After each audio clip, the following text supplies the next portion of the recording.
अब सेक्टर 13-17 में भी पंजाब नेशनल बैंक के साथ पीसीसी एकेडमी है। अंग्रेजी बोलना चाहिए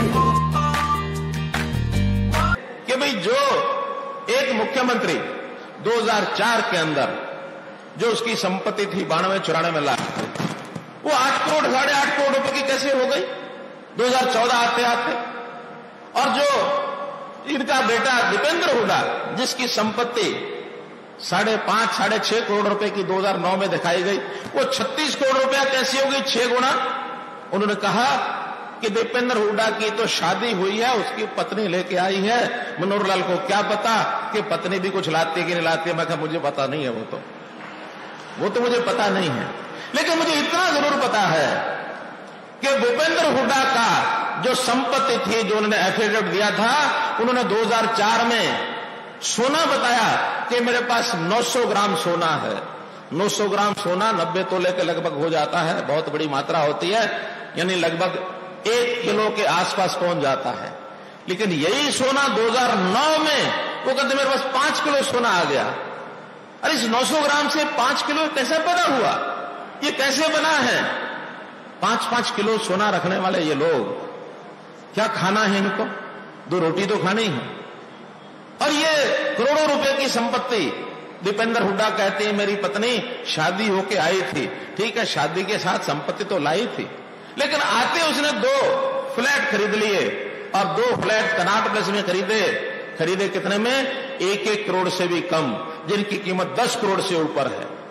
और ये खरीदे भी किन से? ये जो लोग संपत्ति जो धंधा करते हैं जमीनों का, बिल्डिंग्स का, बिल्डर्स का, इन लोगों के हाथ से खरीदे लेन देन हुई है। ये लेन देन में पता नहीं वो 1-1 करोड़ भी दिया होगा कि नहीं दिया होगा। जब इनके सारे परखच्चे, सारे हिसाब किताब लिए जाएंगे तब इनको पता लगेगा कि भ्रष्टाचार क्या होता है। भ्रष्टाचार में इनकी 5 उंगलियां धसी हुई है। मित्रों, इस प्रकार के भ्रष्टाचार को खत्म करने के लिए हमने संकल्प लिया कि हरियाणा में सरकार भ्रष्टाचार की एकदम, जिसको कहना चाहिए, जड़ से उखाड़ करके फेंकने का संकल्प करती है। सीएलयू, चाहे इनकी सीएलयू होते थे, चाहे इनकी बदलियां होती थी, भर्तियां होती थी, हर एक चीज में भ्रष्टाचार होता था। हमने बदलियों के लिए कहा कि कोई कर्मचारी या उसकी सीनियरिटी के हिसाब से बटन दबाओ, जो सीनियर आदमी है उसकी बदली पहले हो जाएगी, बाद में उसके पीछे पीछे उसके जूनियर की हो जाएगी। किसी को पर्ची ले जाके जरूरत नहीं है देने की। कोई अध्यापक अब आपके पास पर्ची लेके आता है क्या बदली की, कि मेरी बदली करा दो? नहीं आता है। पहले वो लगे रहते थे, पहले वो 4थी मंजिल सेक्रेटरीट में चंडीगढ़ में दलाल भी घूमते थे, वो भी घूमते थे अध्यापक, 8 दिन बैठ करके बदली करा के आते थे, अगले दिन दूसरा अध्यापक जाके उसकी कैंसिल करा आता था। हमने कहा नहीं, ये अध्यापक हमारे श्रद्धा के पात्र हैं, बच्चों को पढ़ाते हैं, इनके मन के हिसाब से इनका स्कूल मिलना चाहिए। 90% अध्यापक ऐसे हैं जिन्होंने जहां चाहा वहां उनकी बदली हमने कर दी, वहां कर दी। नौकरियों में इनको जो नौकरियां ये देते थे, अपने अपने चहेतों को नौकरियों को देते थे और बड़े गर्व से कहते थे, क्या मैंने अपने गांव में 50 नौकरियां दिलवाई, मैंने विधानसभा में 100 नौकरियां दिलवाई, 150 नौकरियां दिलवाई। अरे तुम कैसे दिलवाते थे, मैं बताओ ना। दिलवाने का तरीका तो क्या होता था? पर्चियां लेनी, एक पर्ची बनानी, बाद में जो स्टाफ सिलेक्शन कमीशन होता था उनको कहते थे जो रिजल्ट की शीट है वो ले आओ, हम शीट देते हैं, और वो शीट जाकर दे देते थे। इस चक्कर में एक मुख्यमंत्री उस समय के पुराने मुख्यमंत्री वो 10 साल की सजा काट रहे हैं। और मित्रों, हम कहते हैं कि लोगों ने 60,000 नौकरियां प्राप्त की, लेकिन मैं दूसरी घोषणा करता हूं कि नौकरियां हमने नहीं दी, हमने नहीं दी। ये नौकरियां तो उन्होंने अपनी योग्यता के हिसाब से ली है, उन्होंने ली है। हम कौन होते देने वाले? हमने तो एक सिस्टम बनाया कि सिस्टम से आओ, योग्य व्यक्ति नौकरी पाओ, और योग्यता वाले को छोड़ करके जब हम अपने चहेते को, अपने भतीजे को, भाई को, साले को, साले की बेटी को, नाने के, चाची की, बेपाई की, किसी भी रिश्तेदार के उठा करके जब नौकरी देते हैं तो जो बाकी आसपास के लोग देखने वाले हैं उनके मन पर क्या बीतती होगी। लोगों का पढ़ाई से विश्वास उठ गया था, लेकिन आज बंधुओं, आज सब लोग अपने हाथों में किताबें पकड़ चुके हैं। हमारे कोचिंग सेंटर भर गए हैं। वो कोचिंग सेंटर में अब जो है भीड़ लगी हुई है बच्चों के पढ़ने वालों की। मित्रों, हमने पानी की व्यवस्था पूरे हरियाणा में जहां जहां पानी नहीं पहुंचता था, पीने का पानी, खेती का पानी, पानी उतना ही है हमारे पास, कम ज्यादा हमने कहीं से लाए नहीं है। जो पहले से है उसका प्रबंधन ठीक किया, और आज दक्षिण हरियाणा की 300 टेल जो पानी 40-40 साल नहीं पहुंचा था, उनमें 293 टेल में हमने पिछले साल में 2 साल से लगातार पानी चल रहा है, लगातार 2 साल से। तो उस आखिर तक टेल तक पानी पहुंचाने का मैंने काम किया। हमने बदमाशों को जेलों के अंदर डाला, और उन बदमाशों को, जितने बड़े बड़े गिरोह थे, जितने सरगना थे, उनको उठा करके जेल में डाल दिया है। और मेरा कहना है कि हमारी ये जो सद्भावना, हमारी ये जो नीति, साफ नियत है, इस साफ नियत का ही परिणाम है क्या कि गुंडे सारे जेल में, पानी थारी टेल में, गुंडे सारे जेल में, पानी थारी टेल में। ये हमारी साफ गोई का, हमारी साफ नियत का नतीजा है। आज देश का प्रधानमंत्री कहता है कि इस देश को सुरक्षित रखना है तो भूमिका निभानी होगी। कौन सी भूमिका? वो भूमिका है चौकीदार की। उन्होंने क्या कहा कि मैं भी चौकीदार। और केवल उन्होंने कहा, ऐसा नहीं, आज देश की जनता उनके पीछे लग गई। सब कहते हैं मैं भी चौकीदार। हां, चौकीदार कहने से हुआ क्या? चोर कांपे, चमचे कांपे सब गद्दार। देश का बच्चा बोले,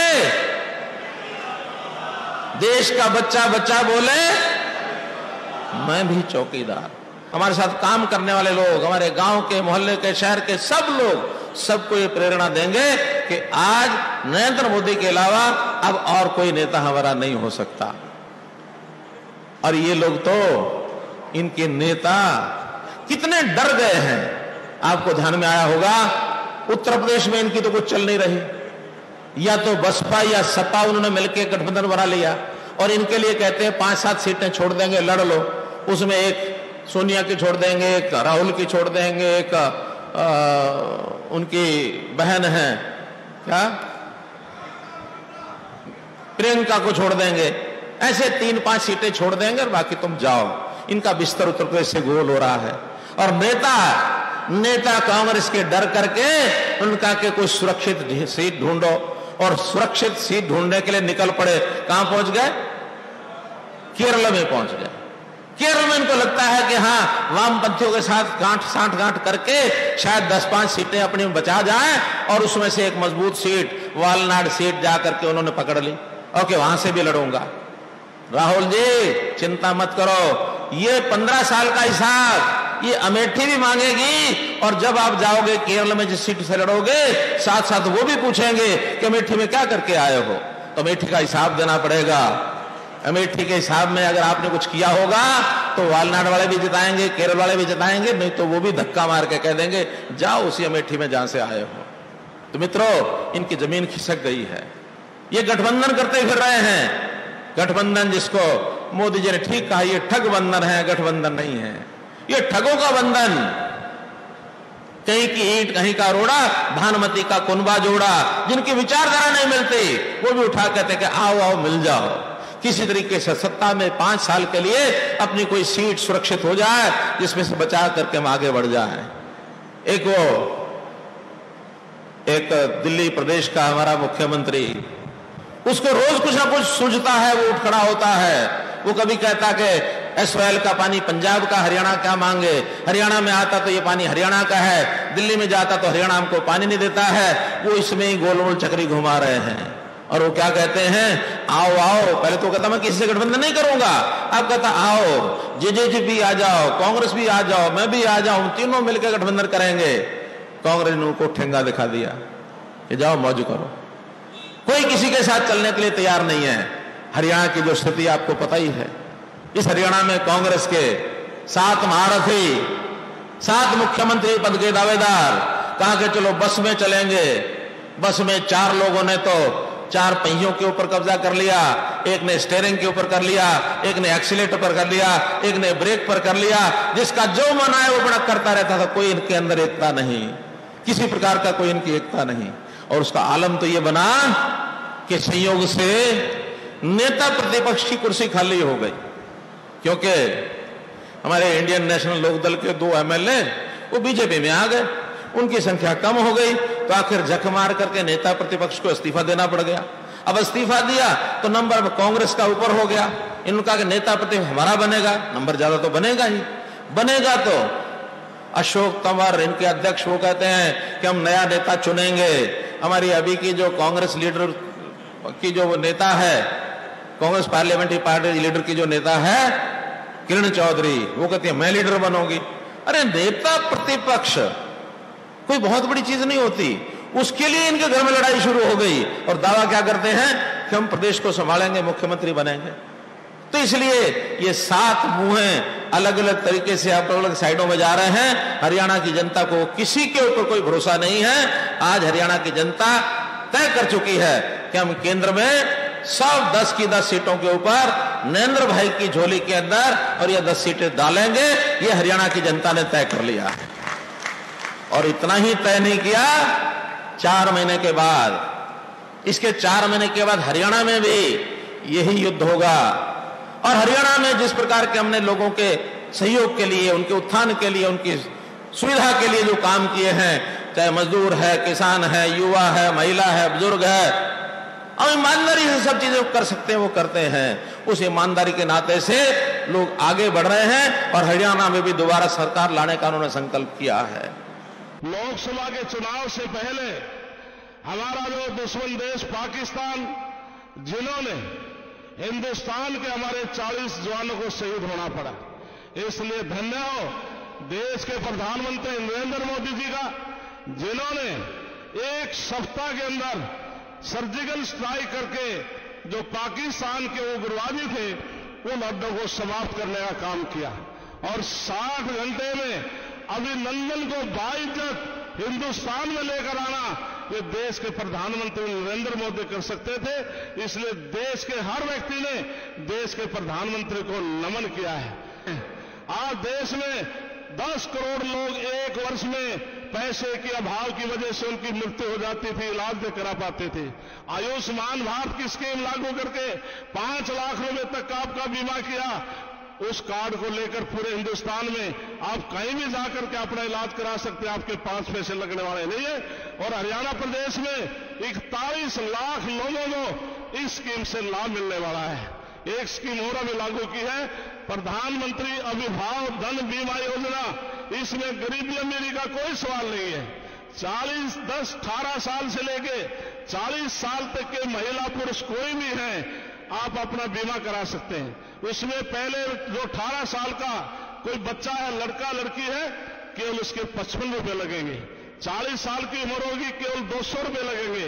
और मैं धन्यवाद करता हूं कितने हमारे माननीय मुख्यमंत्री, कितने हमारे प्रति इनकी सोच है। इन्होंने ऐलान किया है कि पूरे हरियाणा प्रदेश में हर परिवार से जो एक पात्र जो लोग हैं, जो परिवार डिक्लेयर करेगा किस व्यक्ति का, उसका सारा पैसा शुरू से आखिर तक माननीय मनोहर लाल की सरकार भरेगी।